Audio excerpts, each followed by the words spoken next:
Hello and welcome back to another Your Next Car video.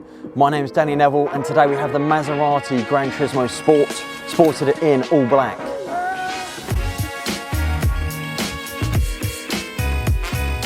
My all-time favourites. I'm so pleased to be featuring on the Your Next Car channel. Julian, the owner of this vehicle, has very kindly brought it down to Your Next Car headquarters to have it filmed and reviewed by none other than myself. So today we have the Maserati Gran Turismo, and for me, it's one of my boyhood dream cars. I love the look of it, I love the sound of it, I still think it's one of the best sounding cars. Would it be bettered, or will another car trump its sound? I'm not so sure. With cars moving to V6s and downwards, I'm slightly confident that the Maserati Gran Turismo will remain a great sounding car and one of the best of all time.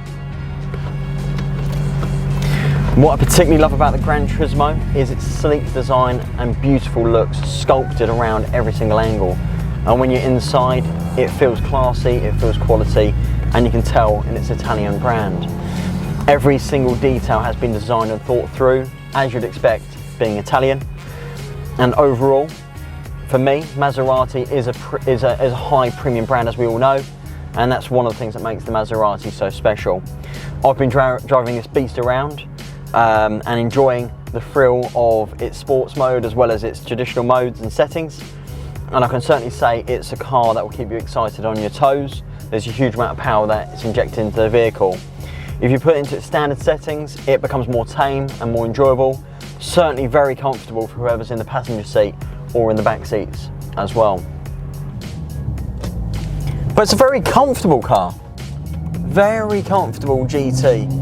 You could do huge amounts of mileage in this vehicle incredibly comfortably.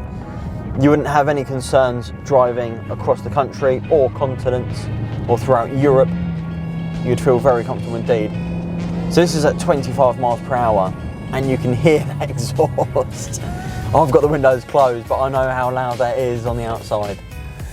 And it holds the revs, so it holds the revs a lot more in sport mode, and you can take it into manual mode by just literally flicking a paddle shift, which on here is of course on the steering column.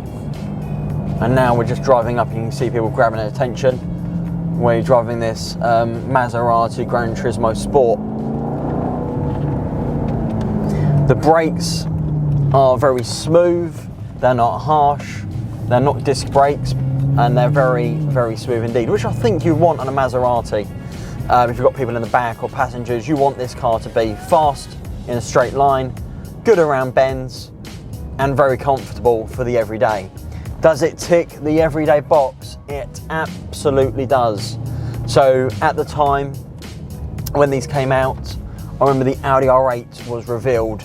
You had the Aston Martin Vantage, and of course you have the Maserati Gran Turismo coming out. So just here, it's a beautiful car and it feels very comfortable indeed.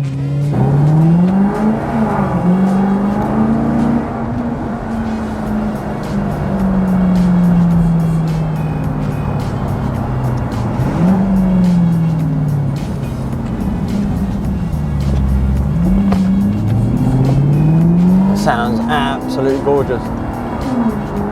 So I've been driving around in the Maserati Gran Turismo S for most of today now, and has it met expectation? I think it has.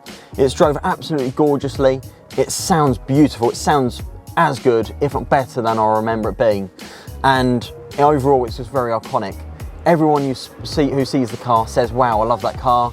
A lot of people ask what brand or make is it, because they've not seen, there's not that many Maseratis about, which makes it an exclusive super brand, but certainly not that many Gran Turismos, even more so the Gran Turismo S, which this one is. So overall, does it give you a special experience? Yes, it does. Is it unique? Absolutely. And does it sound good? Certainly. What makes the Maserati so iconic is, of course, being a Maserati, but most importantly is the rear end and the lights it has at the back.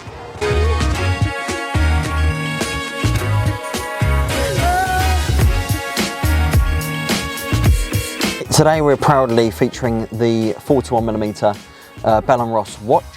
You can buy this in London, Mayfair, and the Arcadia.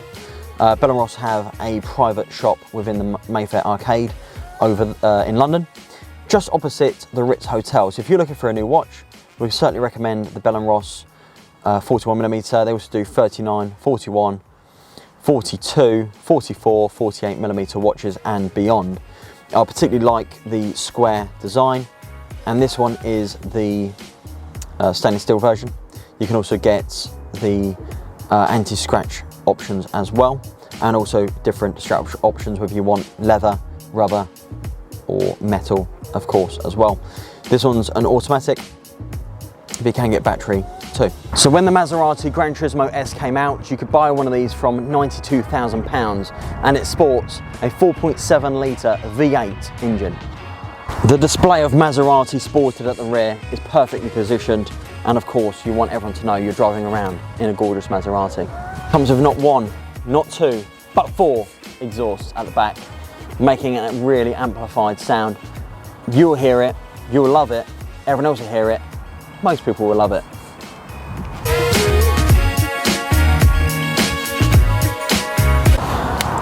On every angle you have the Maserati Trident emblem sported, and I love the alloys they created on this Maserati. As you can see, it's got quite Trident-like spokes off of arms and spokes off of the core spokes just here, and of course the Trident's just in the centre, as we see too. Great style, great designs, fit the car correctly and look fantastic. So now if we look at the centre of the vehicle, you'll see how gorgeous this absolutely looks. You've got creases within the bonnet, curves, and you can see this all from the steering wheel. You can see the front arches making it easy to park and manoeuvre the vehicle, being quite long, but then you've also got great aerodynamics and overall a very aggressive front look. So all of this swoops down into its big mouth, where it sucks up all the air, increasing the downforce and intake into the vehicle, keeping it nice and cool, and yet pushing down and keeping lots of grip throughout the vehicle by sucking up all the air, as you can see here.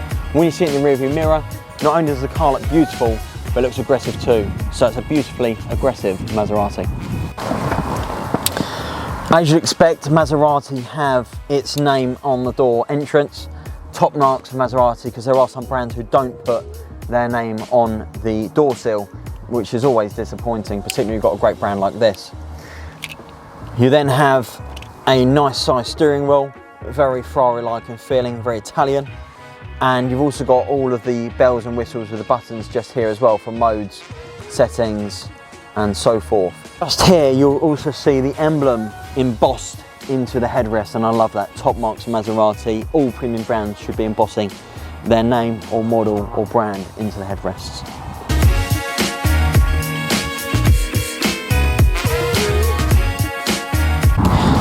So as you can see, there's plenty of space for someone in the back. If they are, say, we can't always put heights to ages, but just to say they are young, a relatively young person or a teenager, they're going to get into the back of the car very comfortably. Some adults being slightly taller, I suppose if you're 5'10" or above, you're going to struggle a bit more to get in the back of the car. If you're over 6 foot, you're probably not going to want to be in the back for too long.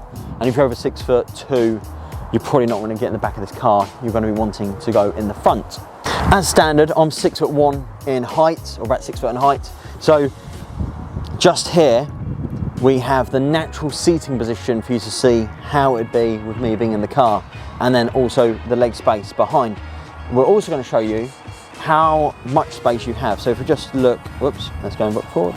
So we just look here, that's roughly how much space someone would have behind a 6'1" person. And if we just push this forward, you'll be able to see how much space you could have to get in the back. Because obviously once you're in the back, you can put the seat back to the correct position, and it's often not as hard. It's actually getting in and out of the car, which is often the hardest part. So you can see here, there's huge amounts of space to get in, as I'll demonstrate now. So as we can see here, I'm 6'1" in height. I've got, my head is slightly touching this roof. I have been in the convertible, and your head actually doesn't touch the roof in the convertible. So if you've got passengers who are 6 foot or 6 foot in height or taller, you may want to go for the convertible. If, for example, you're going on a short distance, say 20-30 minutes, I'm never going to complain with this sort of position. I'm comfortable enough. I've certainly got enough leg space left and right. And because the Maserati seats go so far forward, it's not too hard to get in and out of the car, particularly when the windows are down. So something to consider when you buy your Maserati. So thank you for watching another Your Next Car video. My name is Danny Nevill. Subscribe to the channel, follow us on Instagram, and connect with us via the other social channels too. I hope you enjoyed the video on the Maserati Gran Turismo S. It's been great fun filming it, and is it a car I would recommend buying? Certainly is. It's lived up to expectation. It's been an absolute joy for myself, and the camera crew have loved how much it sounds too. So I hope this helps in your pursuit of buying a Maserati, and look on the Your Next Car website to find hundreds of Maseratis available.